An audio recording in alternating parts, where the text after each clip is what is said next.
Hello and well met. This is Laverne with the Fantasy Grounds Academy. Today I'm going to be taking a look at tiles and using them in the Fantasy Grounds Unity platform.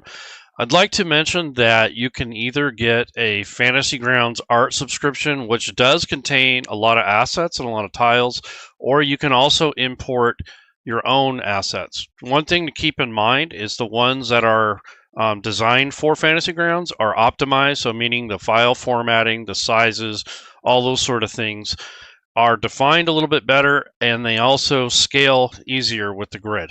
If you're going to use third-party assets, you're going to have a little bit of understanding of how these things scale and what they're going to look like in Fantasy Grounds and practice with it and that sort of thing. So I'm using a third-party product here. This is the Meanders map series, if you guys are not familiar. These are available still on the Fantasy Grounds store. And if you'd like them more loose or not integrated, you can also buy them from the Roll20 store if you want. There's also, if you guys were previous Kickstarters, this is from Game Tile Warehouse, which is no longer. But if you have assets like this, you can create your own maps by putting the maps together.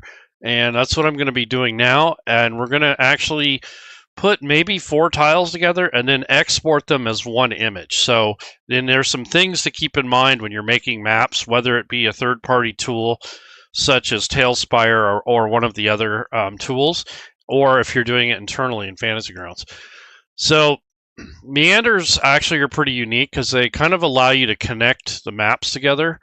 So the way this product works here is I like the idea that there's a thumbnail image and you have basically all the different maps that are included in the set so that you can pick which one you want to use. So that makes it a little bit more utility and easier to find the assets instead of going through all of the different assets over here in this folder. So I kind of like this approach a little better for maps that are pre-made.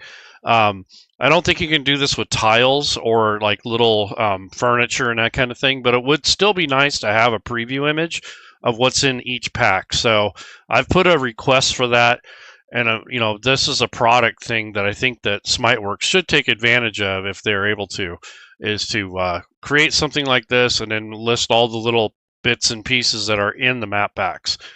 So nonetheless, I'm going to use some of these assets to put together some sort of like a house or maybe an interior, and that way you can kind of expand the use cases of your assets, and there's not very many cases where you get to fully utilize them, so this would be a good opportunity to use some of these.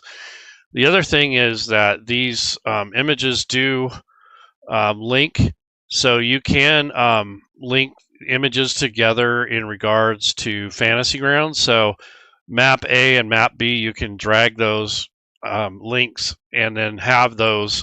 So if you have to switch maps, you can go between maps a little easier. So you can drag the link from one map to another in case you have to go upstairs or something like that. There are things like portals, an extension that will kind of do it automatically. But this is the way to do it vanilla in Fantasy Grounds.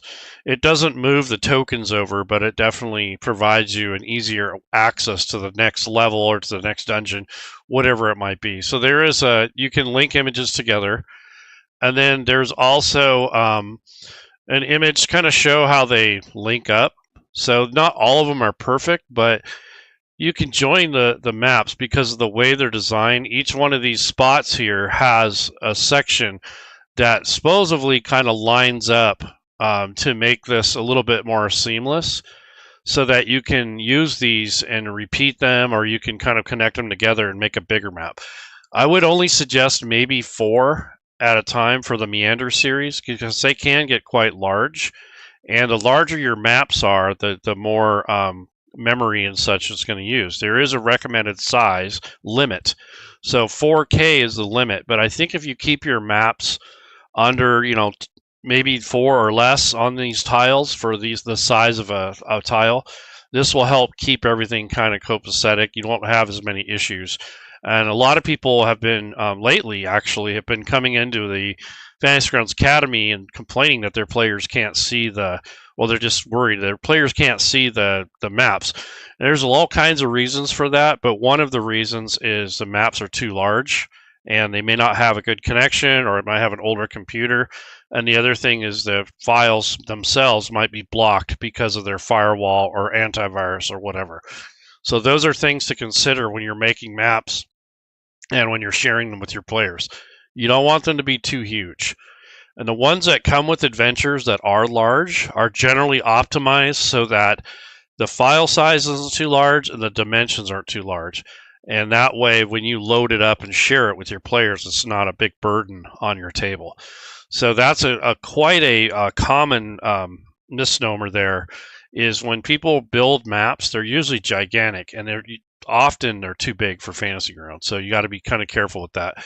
But nonetheless, it's not so much even the file size, because if your file is like 5 megabytes or less, that's not really a big deal. But the bigger deal is the actual physical dimensions of the image. An image that fills up this entire workspace here is probably about the max you want, and that's without zooming or stretching the image. So a lot of maps are 3-4 times that size, I've noticed. We had a guy that a user that a couple times of different users come in and they said that they're having problems with the maps, and they go to tell us what the map dimensions are, and these things are like 8,000 by whatever the dimension is. That's an 8K map, so that's really big. So 4K is like 4,000 by 4,000 pixels, and then the file size is usually determined by the color depth and the complexity of the image. So the more busy the map is, and more colors, and the more dimensions, that increases the file size too.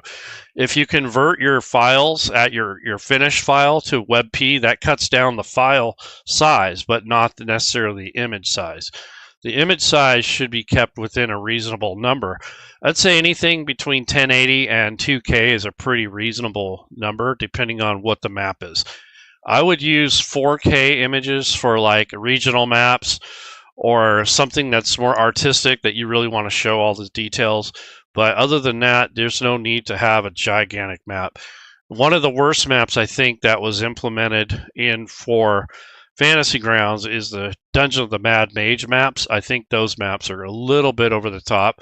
I mean, there's not much I can do about it because that's what's provided by Wizards of the Coast, but definitely not made for virtual tabletops. So this is just a kind of a use case on how these things can go together. And what I'm going to do is I'm going to look at these images, and I'm going to pick a few of these, and then I'll drag them down to the hotkeys. So that's an important aspect when you're using tiles and assets from Fantasy Grounds, is it's nice to be able to drag and drop the stuff that you want to use when you're making a map.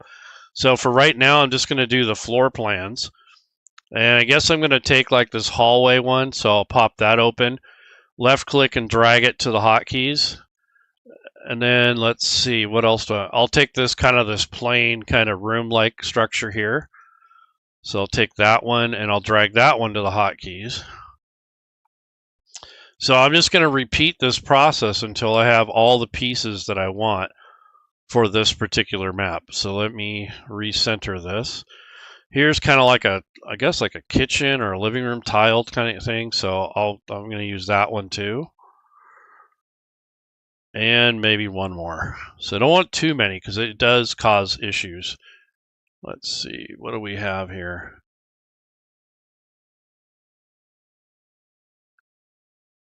All right, so this is house 08.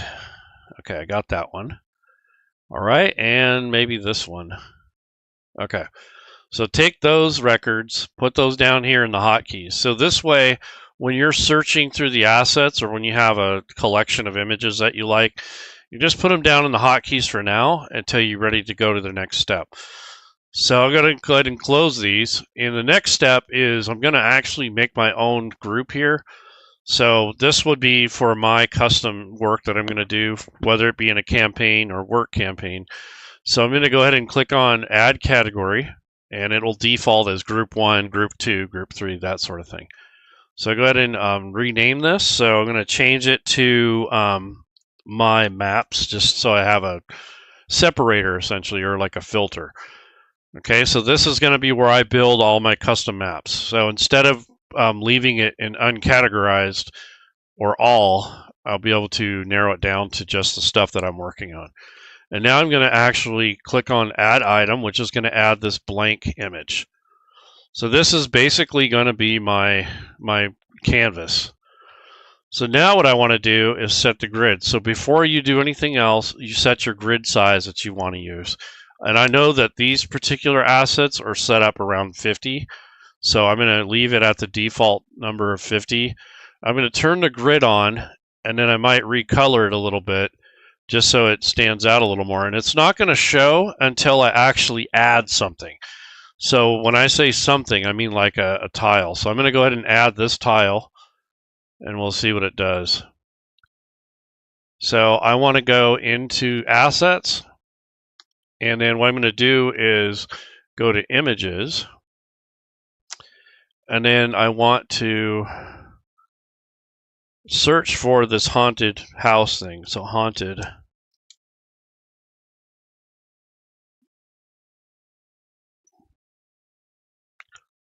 house map pack. Oops, that's the wrong one.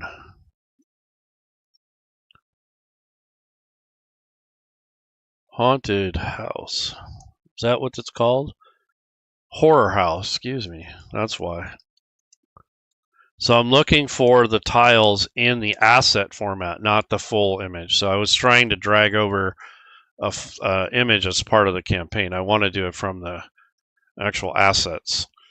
So this is where I should have been dragging these from. But nonetheless, I'm going to take this one, which is the one I was trying to use, drag and drop it onto here. And as you can see, the tiles are lined up, and it looks scaled fairly well.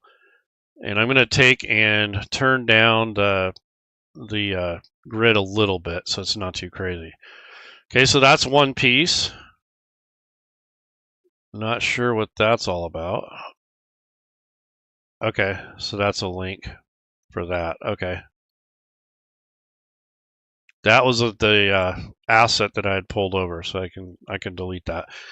All right, so the next one, I'm going to go ahead and add it, but I want to, before I do that, I'm going to go to Layers, and then this is the tile section. So I'm going to start dragging all the rest of the tiles into here before I place them.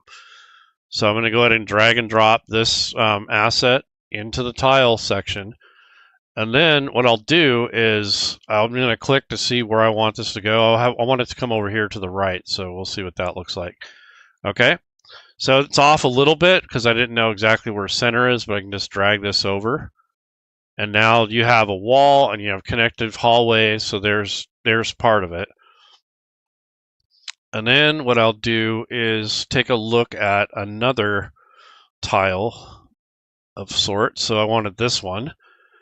So same thing, I'm going to drag it up here into this section, and then I'm just going to click on the map and see where it ends up, and then I'm going to go to the layer selection tool and just kind of butt it up here. So there, see, they kind of connect to each other, which kind of makes it more useful in a lot of cases. And then let me see, what do we got here? Do I want this one? No. Yeah, I could actually use that one if I wanted to, like an entrance. So let's do that. So I'm going to open up this asset here and use that for this particular corner here, the bottom left corner. We'll see if it lines up or what. So now I'm in the layer selection tool, and voila. So it doesn't quite jive here, but it looks good enough, and it looks like it'll work. So here are all the different rooms for this particular map. So that's probably about the maximum size and dimensions that I would use for the map. So let me see, how many are one of these edges here?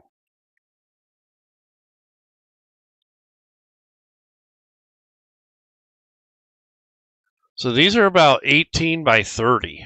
So you imagine anything more than like 30 by 30 is going to be pretty big in regards to scale. And that also depends on how you have the grid set. But in this case, the pixels are 50 by 50. So when you add that up and do the math and such, it can be a pretty large file. So this is probably about the maximum size for a battle map that I would use. Now, if this was an outdoor map and I was using this to show like a region, obviously I can probably go twice that size. And that probably won't have line of sight and all that other stuff. So that's why I wouldn't mind having a larger map for like a regional map that shows like the world or the region, or the cities and that sort of thing. And generally speaking, if I wanted to hide anything like that, I could use the mask tool. So if you only wanted to reveal part of that map, you could. So now that I have this in place, you can make a decision. You can either export this whole thing as one image, or you can take and place all your assets ahead of time and then, then export it that way. So I'm only going to add a few things here. So obviously maybe some doors, because I don't see any doorways in here. So that might be something I want to do, is add a door asset. So let me see if I can find one. So I want to make sure on the assets area that I'm clicked on images. And then I want to select a door. So so there's several doors, but you have to kind of select something that's going to kind of go with interior. So here's a Fantasy Grounds interior map pack wall.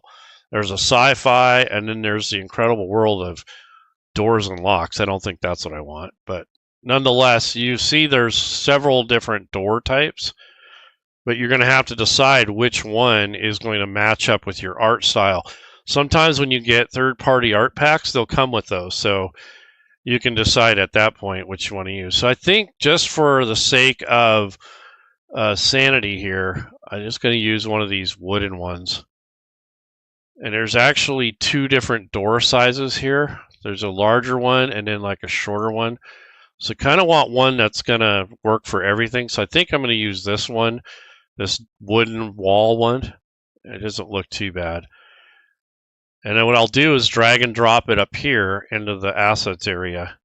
So I'm in the layers tool. So this will become another layer. And you can see I got 4 layers here. So what I can do with that is I can take and drag these in there into this folder. So we can call this the floor layer essentially. And then when I get the doors up here, I'll create another folder, a subfolder, and we'll call this doors. And that way you don't have a list here with a gazillion different little things. So it's kind of how to keep your list here a little bit more organized. And I haven't put any line of sight on here yet. I'm going to do that at the at a different point. So right now I'm just kind of gathering the assets. So I'll bring that down to down here at the bottom. And just in case, I think I will grab one of these double doors, just in case I need a larger door. So there we go. So there's 2 different types of doors. And I'm going to go ahead and close this. What's nice about the asset window is if you bring this back up, it's going to stay where you actually were last. And you can actually, I believe you can shortcut this somehow to allow for the fact that you can kind of save this search here in a sense so that you can bring it back up easier. I think there's a way to do it. I don't remember how, but anyways, we can close this for now. And then it says new image, so I'm just going to say haunted house or something like that. That way I have an image name. And then I'm going to put map in front of it. That's something I got used to doing in Fantasy Grounds, was actually when you name these images to place some sort of prefix. So when you have it over here in your images list, it'll actually sort by the asset type. So if you have a one folder that has all different kinds of images, like let's say you have some that say NPCs and then some are handouts, I usually lead it with that and then I'll put the title here. So that's how I organize that. So it's easier to find it when you bring up a list of a bunch of images that are in the same group. Sometimes the modules will separate them out by the asset type. So might be one with DM maps, GM maps, and then artwork. So that's another way you can do it, is by making more than one group. However, if you only have like half a dozen images and you want them all in the same group, I think leading the image name up here, what type of asset it is, makes it helpful for sorting. All right, so that's the full image. Now I'm going to start placing some doors. So what I want to do is the assets that I've collected down below, these were the doorways. This is a wooden wall interior door. So I'm going to drag and drop this up to the hotkeys. And right now it's set at 1:3. So that might be a little big. So what I'm going to do is click just to see what it looks like scale-wise. So that's pretty close to what I wanted, actually. So that's not bad. So when you have placed an asset on there, you can rotate it before, but I just placed it on here just to kind of get an idea of what it looks like. And then I'm going to actually go to the selection tool, which will select the layer. And then you can start turning it so you can place it and put it in the correct spot. And then I'm going to take this color picker tool thingy here and turn down the opacity a little bit so that it kind of blends in with the map. So I don't want it to be like totally, separate. If you just turn down the opacity just a touch, it allows it to kind of blend in better with the background. So that's what I'm going to do with this. So I'm going to take this asset and drag it where I want it to go. And there we go. And then you can just kind of nudge it in place. Now you can stretch it if you have to. So in this case, I think I needed it to be a little bit bigger. And then you can use the arrow keys to snap to fit, but if that doesn't work for you, you can turn off the snap to fit layer and then just drag it into place. So you're not locked into the, to the scale and all that. So there we go. That's just a way that you can add doors in here.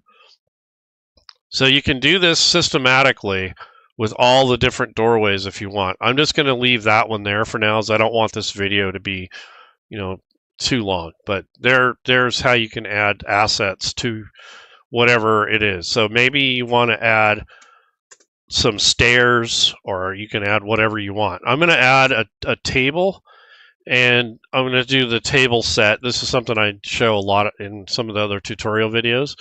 So again, I'm going to go to the assets window, and I want to find a table, let's say. So I want to make sure I'm in the main directory, and I'm in images. Now I'm going to look for a table. So you're going to go through your assets. Here's a table. This comes from the Bernardo's assets. So I'll take this, drag it down to the hotkeys. And then I'm going to go look for some chairs. Here's the chair that goes with it. And then I wanted to do candelabra or candle holder or something like that. Okay, so here's like a candelabra, kind of like a Victorian kind of decorative candle type thing. So I'll put that right there.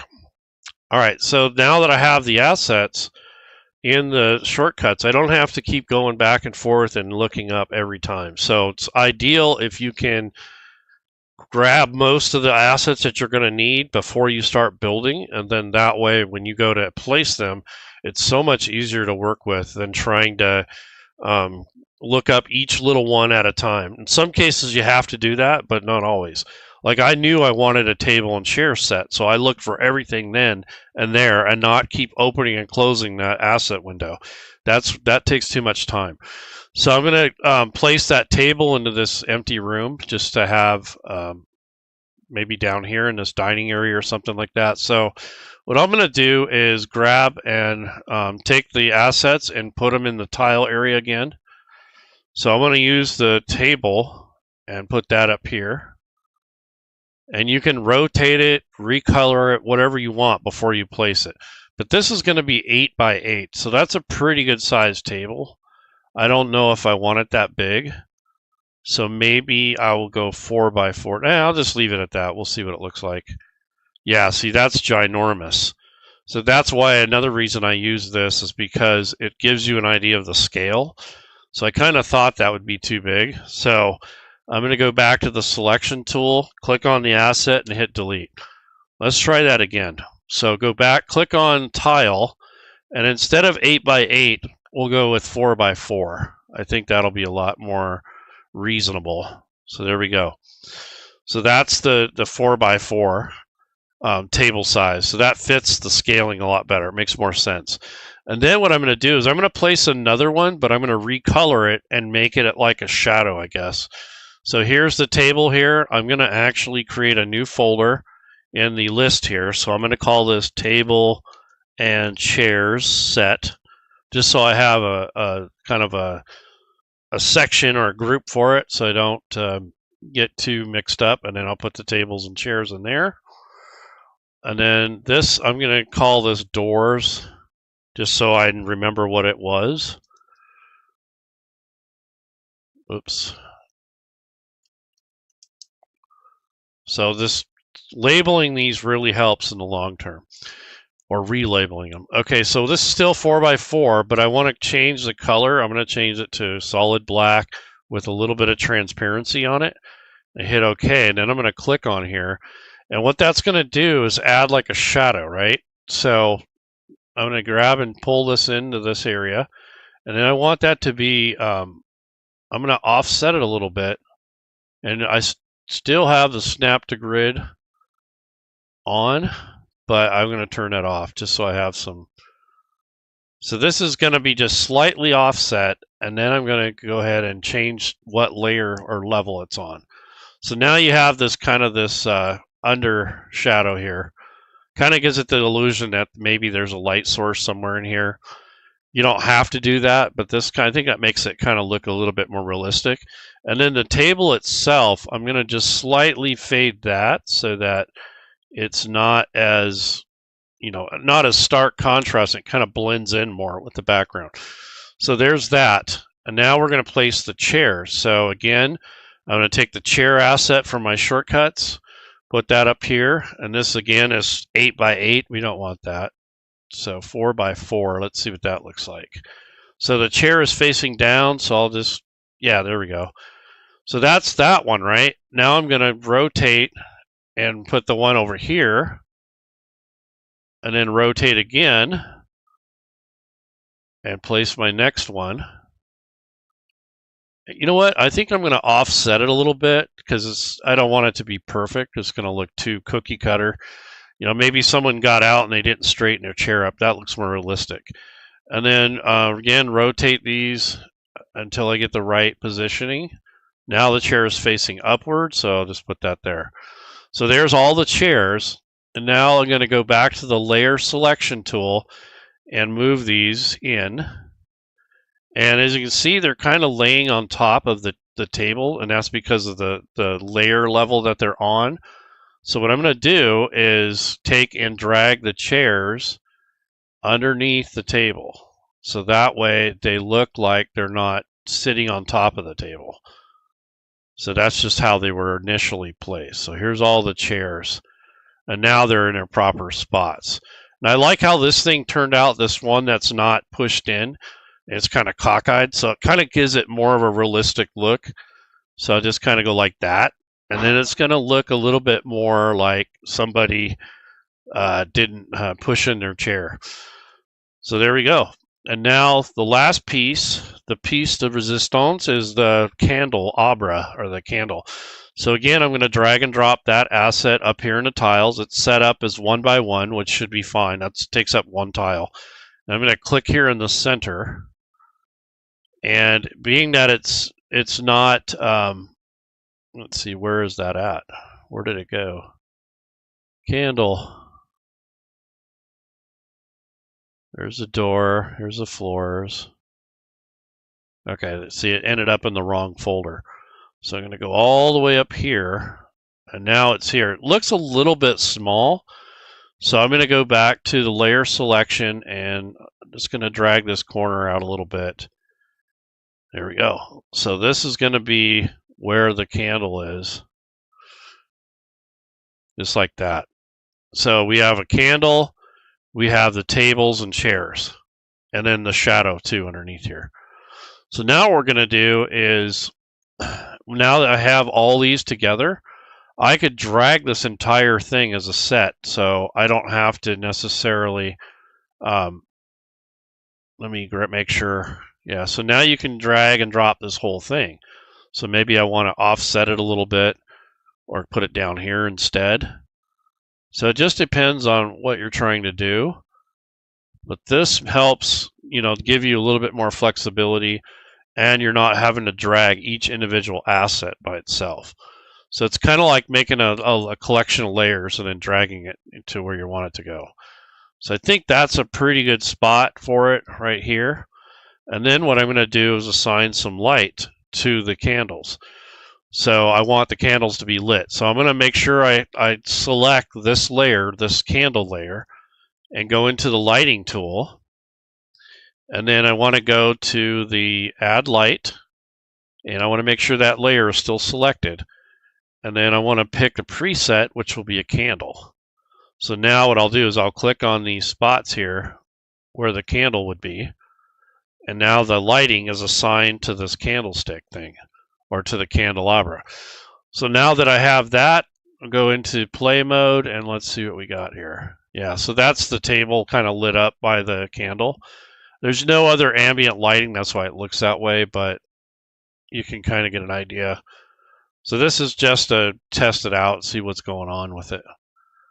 All right, so let's go back into the layers mode. I want to turn off line of sight while I'm working on these tiles because I don't need it to obscure everything. So that may be all you need for this map or more. Maybe you got to add some other types of things, but this little asset, I really wish I could save this as a collection, and then that way, if I wanted to recall this particular amount of work, I could. But at this time, they don't have that in place. So that's just to show you some use case there. But when you go to export this, it's not going to export the light. So I just kind of let you know that. So that's more of an effect than it is an asset layer or image layer. So what I'm going to do now is, let's say you're all done with dressing up this particular map. So what I'm going to do is you can go into the export image file, and that's going to bring up a dialog so you can save it. And then what I'm going to do is rename this, and then I want to change it to WebP. And then I'm going to say Horror Mansion Level 1 or something like that, and then lead it with the word map with an underscore or something like that, and that way I know what it is. And then I'll go ahead and hit save. And then that exported that whole entire image, including this table and chair set and everything else. So now what I'm going to do is I can go in and I can close this if I need to. And then I will bring that image up as just one image. So if you watch Josh's shows on Saturday, he shows this quite often. When you're building assets for Fantasy Grounds and you don't necessarily want to have a 50 million layers, you can do something like that, and it will cut down on the amount of files that you need, and you can kind of, make a unique asset out of it. So I'm going to go ahead and close this and go back to images, and also go back to assets. And what I'm going to do here is go back to this main part, make sure I'm on images right here, and select refresh, and that will refresh the folders. Then when I click on campaign, here's the single image that I have. So I want to go to, you can turn this into a quick map if you want, or in this case, this will just be creating a map record. And now I have the entire map with the grid on it, which I don't know why that grid looks like that, but we'll see. That looked kind of weird. Maybe it's got double the amount of grid on it. Let's see. So this grid, if it turned it on, yeah, I don't know if I like the grid that was rendered on here. Maybe I'll turn that off next time. But that looks a little bit weird. But anyway, so if you wanted to, though, you can turn the grid back on. And like I said, I'll make it yellow again so it kind of matches. and then hit OK. And then I want to kind of turn it down a little bit. Yeah, see, that looks like it's off. I don't quite understand what the deal is with that. Yeah, because that's way off. That's not even close. But everything else looks pretty good. So I'll have to kind of wonder what's going on with that grid rendering, like why that happened. But nonetheless, that's how I would do this. And then you already have the assets baked in. So if you wanted to do that ahead of time, you can. So there's the door that I added.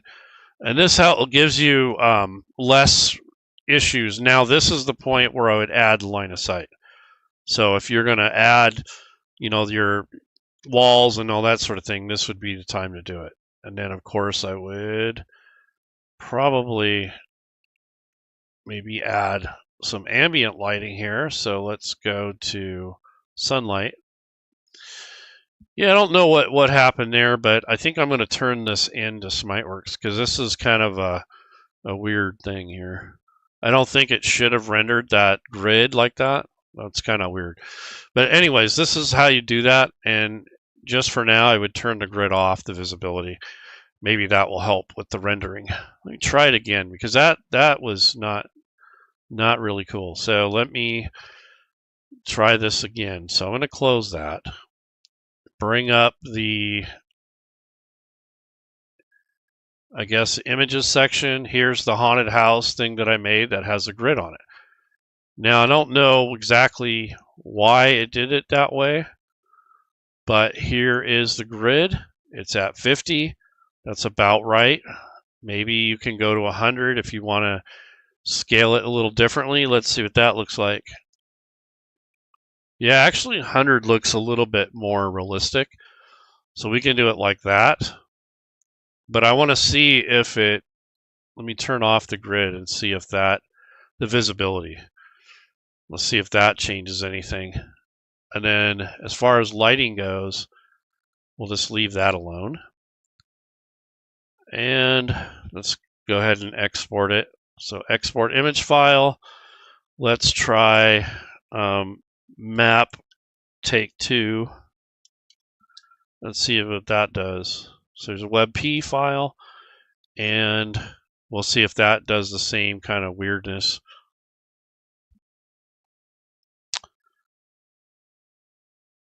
So I notice there's a little bit of a pause when it exports or when it's writing to disk. So I would wait a few seconds before you do anything. So as soon as I exported it, like a couple seconds later, it gave me the hourglass. So it must be writing the file to my drive. All right, so now I'm going to close that. Go back to images, hit the assets area here, and go ahead and refresh. Okay, so here's the Take 2 version. So we're going to create a map record, and we're going to see what this looks like. So yeah, it worked in this case because I turned off the grid. So I'm going to do one more, and I'm going to see if it's going to do that same weirdness with the actual line. So go back to the Haunted Mansion. I think, yeah, this is the assets. Go back to the grid, turn it on, and I want to go back to 50 where I had it. I had it set to 50 here, and that's lined up and everything looks good. So let me see what happens when I render it. So again, export, and this is going to be map take 3. And then I want to change it to WebP. So we'll see what happens. So like I said, after I export it, it's going to give me the hourglass in a few seconds. So just wait for that. So it must be rendering or writing to the disk. I don't think I'd be doing much when that happens. So we'll see. I think I'm going to zip up this campaign and send it to SmiteWorks because I don't think that behavior was supposed to happen. So I got the grid on it and I redid the rendering. So let me see if it was just a fluke or not. So go ahead and redo this. So here's take 3. Yeah, that, I don't know if that's supposed to happen or not. So this is the Yeah, I don't know. That looks kind of weird. So I changed it to 50 and I re-rendered it and it's off here. So yeah, that's a problem. So word to the wise for now, until if they recognize this as an issue or not, uh, don't have the grid on when you render it. So that's probably a bug or something. I don't know. But we'll find out. So I'm gonna zip up my campaign, and then I'm gonna go report this, because without reporting it, it's not gonna get fixed. So I'll make sure I do that. And as if you wanted to zip up or to save your settings, you can come over here to the chat window and type console, /console, and it brings up the console. And then you click on compile logs, and it will save a zip file that you can forward to SmiteWorks so they can take a look and see what your campaign is like, and see if it's corrupted or whatever. So I'm going to send that to them, and I'm also going to send them the campaign file folder. All right, so anyways, that's how you can use some asset tiles, is to put them together and then export it into a single image. So when I had the file, when I turned off the grid, it was fine. So for now, until they can figure that out, if you don't want the grid to be goofy, I wouldn't turn it on. I just have it off while you're rendering. All right, guys and girls, hopefully that's helpful to you. And like I said, I'll go to SmiteWorks now and submit in the House of Healing is where you want to go for that. And instead of complaining and ranting and bitching and whining, I just go ahead and just report it. And then that way, if it is an issue, they'll work on it. And it also is more constructive, right? You're not just, oh, Fantasy Ground sucks just because of that one, situation. That's not very helpful. It doesn't do anything. It just makes people mad and stuff. So anyway.